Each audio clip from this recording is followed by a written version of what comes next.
President, and I'm so honored to join my colleague, Senator Warnock, to speak on the urgent need to pass this legislation, the Freedom to Vote, John R. Lewis Act.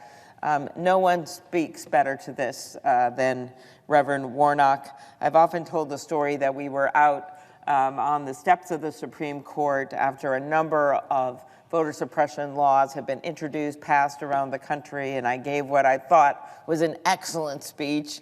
And then he came in and just said a few words, and they were these: some people don't want some people to vote. And I thought, all those words I said, it really just comes down to that.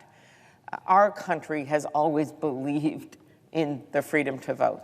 For years, this has been a bipartisan issue with voting rights acts, with George Bush doing press conferences declaring his support for Voting Rights Act. So the reauthorization of the John Lewis bill and the changes made to that bill are necessary, but so is the Freedom to Vote Act, because it sets the stage so that every person in America, regardless of their zip code, has the ability to drop off a ballot in a ballot box, or send in their ballot by mail, or do it without having to have a notary sign for their ballot. All of this, for many of us, is about the reason we came here, which is to uphold our democracy.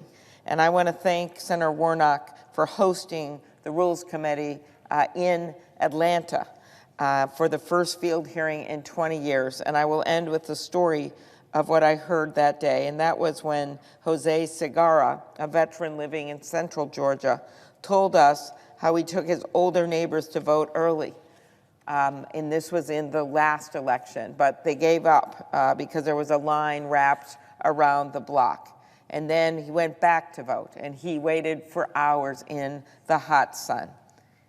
He is a veteran. He served in the Air Force during Operation Desert Storm. And I asked him whether when he signed up to serve, there was a waiting line. And he said, no, ma'am. But when I came home and I had to vote, and I wanted to exercise my freedoms that I fought for on the battlefield, I had to wait in line for hours.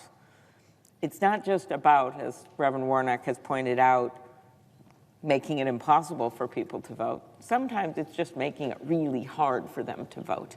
And that's what we're fighting against with this bill. I thank him. I look forward to working with Senator Fisher. She was a strong supporter of the Electoral Count Act. She is a new incoming ranking member of the Rules Committee, and I know we will do great work together. But I stand in support of Reverend Warnock's unanimous consent motion. I yield the floor.